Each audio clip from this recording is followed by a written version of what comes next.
ये है दिल्ली दर्पण। आप राम पुकारेंगे तो हर घर से राम निकलेगा।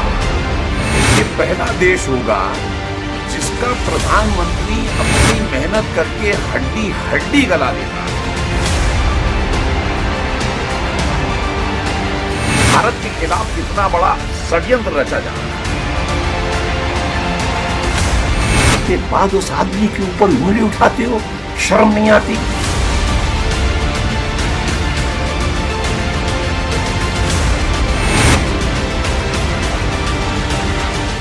नमस्कार, मैं हूं राजेंद्र स्वामी। आप देख रहे हैं दिल्ली दर्पण टीवी। मोदी सरकार के 7 सवाल, कितने बेमिसाल और कितने सवाल। इस पर हम सत्ता पक्ष और विपक्ष से तो बात कर ही रहे हैं, साथ ही कुछ ऐसे लोगों से भी बात कर रहे हैं जो राजनीति में बड़ी पैनी नज़र रखते हैं, जो सरकार के कामकाजों पर पैनी नज़र रखते हैं और अपनी राय व्यक्त करते हैं। ऐसा ही एक नाम है मोहन चंद्र पांडे। मोहन चंद्र पांडे जी के कई वीडियो बहुत वायरल रहे हैं। लोग उन्हें मोदी भक्त भी कहते हैं।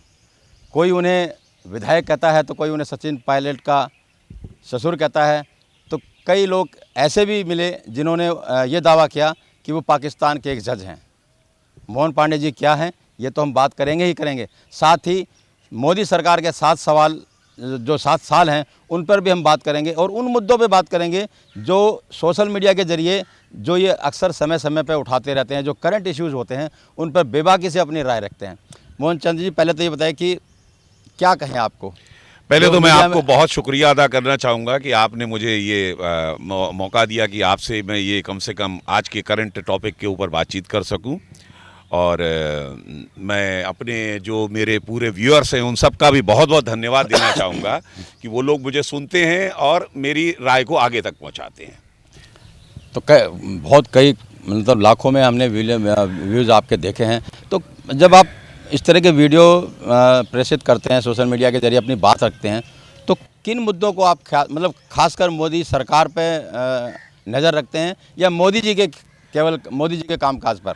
जी नहीं, वैसे तो मैं लगभग हर एक टॉपिक के ऊपर अपनी बात रखने की कोशिश करता हूं, लेकिन मेरे 70 to 80% जो हैं वो मोदी जी के समर्थन में गए हैं। समर्थन मोदी जी का नहीं है, समर्थन राष्ट्र का है। आज मैं ईमानदारी से कह सकता हूं, जितनी मेरी शिक्षा है, जो मेरा अनुभव है, जो मैं दुनिया भर में घूमा हूं, उसके आधार पर अपने कह सकता हूं कि प्रेजेंट टाइम में मोदी राष्ट्र के पर्यायवाची हैं। अगर आज ईमानदारी से मैं कहूं, लोग इसको भक्ति का नाम दें, लेकिन सच में भक्ति नहीं है, ये राष्ट्र भक्ति है।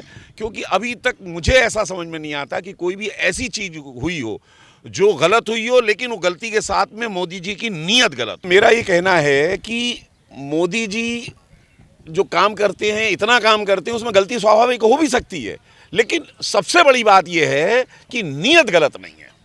नीयत में कोई ऐसी चीज़ नहीं है। इसलिए मैं मोदी के साथ रहता हूँ, इसलिए मैं मोदी के फेवर में, मोदी जी के फेवर में मैं मतलब अपने वीडियो डालता रहता हूँ। आप तो कह रहे हैं कि मोदी जी का मतलब राष्ट्र। यस, राष्ट्र। मैं राष्ट्र भक्त हूँ, इसलिए स्वयं में मैं मोदी भक्त हो जाता हूँ। अब सरकार के जो 7 साल हुए हैं, मोदी जी के कार्यकाल के 7 साल हुए हैं, आपको क्या लगता है, क्या कुछ गलतियां मोदी जी से हुई हैं क्या?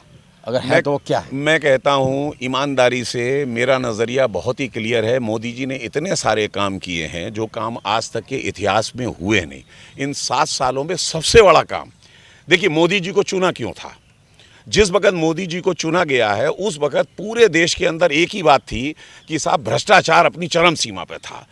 कभी 2G, कभी 3G, कभी कोलगेट, ऐसे घोटाले आ रहे थे। जनता को ये था कि साहब किसी भी तरीके से एक ऐसा लीडर आना चाहिए जो कुछ निर्माण कर सके और कुछ वो घोटाले रोक सके। तो मोदी जी ने वो उद्देश्य साबित कर दिया। 7 साल में आज तक कोई घोटाला नहीं। दूसरे, उस वक्त बहुत बड़ी समस्या थी। सन 2004 से लेकर सन 2013 तक जब ये गवर्नमेंट रही है यूपीए की, मेरे नॉलेज के हिसाब से 37 हमले हुए इस देश में आतंकवादी के, 5000 घायल, 1000 मरे ऑफिशियल। और कोई ट्रेन ऐसी नहीं, होटल, रेस्टोरेंट, बस, कनॉट प्लेस या कहीं भी, छोटा शहर, बड़ा शहर, सब जगह बम फटते थे। मोदी जी के आने के बाद ये कंट्रोल हुआ, जिसके लिए हमने चुना था।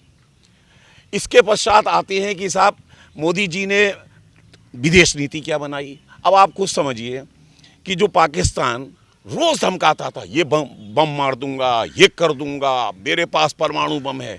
आज क्या है? आज म्याऊं म्याऊं करता है। उसने देख लिया जब ये चीन से टकरा गया तो हमारी विसात क्या है। तो इस पॉइंट से मुझे ऐसा नज़र आता है कि अगर कोई छोटी मोटी गलती हो भी गई हो तो उसको इग्नोर कर देना चाहिए, क्योंकि जो भी काम इस मामले में तो जो चीन की बात आई तो चीन की काफ़ी बड़ी जगह हमारी जो चीन ने अपने कब्जे में की, उरी का हमला क्यों हुआ, ऐसे सवाल बहुत सारे। लेकिन हम जनरल बात करते हैं, शांति हो देश में, सुरक्षा की भावना हो, रोज़गार अच्छे हों, जो हैप्पीनेस इंडेक्स है एक सर्वे में आया कि वो बहुत नीचे गया है। देखिए इस वक्त तो पूरे वर्ल्ड का हैप्पीनेस इंडेक्स खराब चला गया। आप एक साल पहले जिस समय हमारा देश तरक्की में जा रहा, आज भी तरक्की में जा रहा था, अभी आप समझिए हिंदुस्तान में आज तक मार्च का जो जीडीपी जो जीएसटी कलेक्शन था 139 करोड़ था। 1,39,000 करोड़, 1,39,000 करोड़ जीएसटी टैक्सेशन कभी आज तक नहीं आया। जब मुझसे लोग कहते हैं ना बेरोजगारी, जब मुझसे कहते हैं कि काम धाम सब बंद हो गए, तो मैं ये पूछना चाहता हूं कि आखिरकार जब जीएसटी आ रहा है तो ये कहां से रहा है?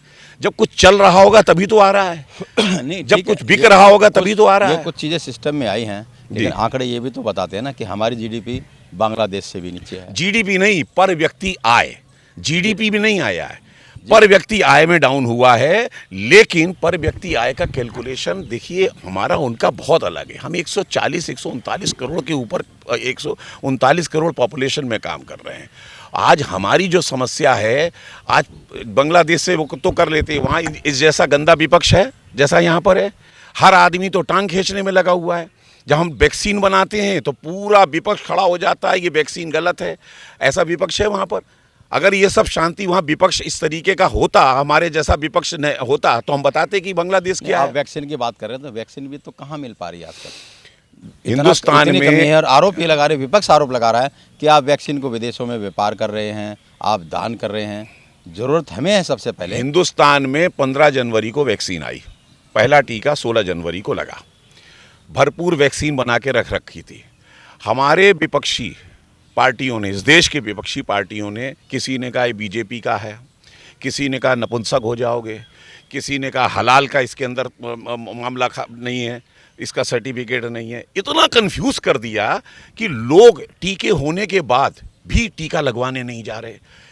खाली पड़े हुए थे जो टीके के सेंटर। गवर्नमेंट क्या करे? गवर्नमेंट के कुछ कमिटमेंट्स होते हैं। गवर्नमेंट ने 1 करोड़ टीके का कमिटमेंट कर रखा था कि भाई हम छोटे जगह को देंगे, और हमारा इंग्लैंड की कंपनी के साथ जो सीरम का जो जिसका लाइसेंस है उससे कमिटमेंट था कि भाई हम इतना टीका भेजेंगे। अच्छा, इधर टीका लगवाने कोई आ नहीं रहा है, टीका एक्सपायर हो गया। अब तो आज जो मानेंगे 11 अप्रैल को 44 लाख टीका एक्सपायर हो गया। एक्सपायर क्यों? क्योंकि लोग लगवाने वाले नहीं थे। इन लोगों ने इतना भ्रमित कर दिया था कि किसी तरीके से ये मोदी जी फेल हो जाएं इस टीके में, क्योंकि उनको उम्मीद नहीं थी कि हिंदुस्तान भी कभी टीका बनवा सकता है, टीका अपने दम पर करवा सकता है। 190 कंट्री है पूरे वर्ल्ड में, उसमें से 50 कंट्री विकसित हैं, उसमें से 7 कंट्री अति विकसित है। उसमें से अति विकसित कंट्री के बीच में से जो हम लोग विकासशील देश हैं, हमने टीका बनाया। ठीक है, अब जो विपक्ष का काम है उसकी सजा जनता को सजा क्या मिल रही है? आज आप खड़े हुए, कल से जून के महीने में आपको 12 करोड़ टीका मिलेगा। और किसी भी चीज़ की लिमिट होती है। अभी आपने देखा नहीं है, चाइना का एक वीडियो वायरल हो रहा है, जरा उसके अंदर देखिए कि क्या मारामारी है। हम लोग अपने देश की, चूंकि हम लोगों को अपने को गाली देने की आदत पड़ी हुई है, हालत ख़राब है। 139 करोड़ के लिए कोई भी दुनिया की कंपनी इतना बड़ा प्रोडक्शन एक दिन में नहीं कर सकती।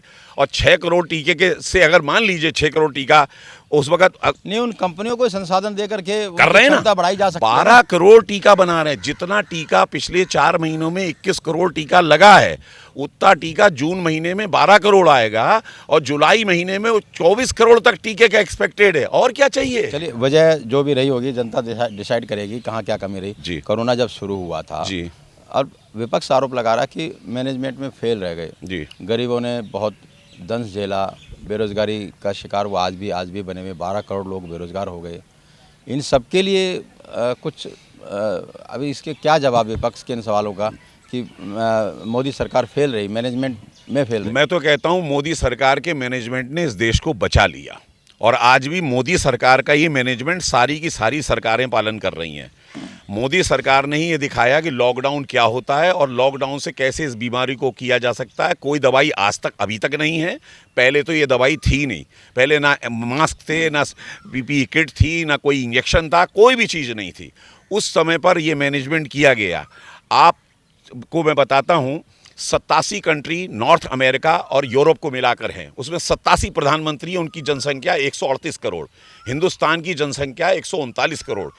कल तक की खबर के हिसाब से 3,16,000 आदमी हिंदुस्तान के अंदर ख़त्म हुआ कोरोना से, और वहाँ 21 लाख, 87 प्रधानमंत्री, जनसंख्या 138 करोड़, हमसे सारे आधुनिक कंट्री, हिंदुस्तान 139 करोड़ और मात्र 2। ठीक है, एक सच्चाई ये भी है कि लोगों को दवाइयाँ नहीं मिल रही थी, हॉस्पिटल में बेड नहीं मिल रहे थे, ऑक्सीजन तक नहीं मिल पा रहा था, और उस पर भी जब ये सारा सिस्टम थोड़ा सा कोरोना काबू में आया है तो अब सामने आ रहा है कि वो जो दवाइयाँ, तो दवाइयाँ ही नहीं थी।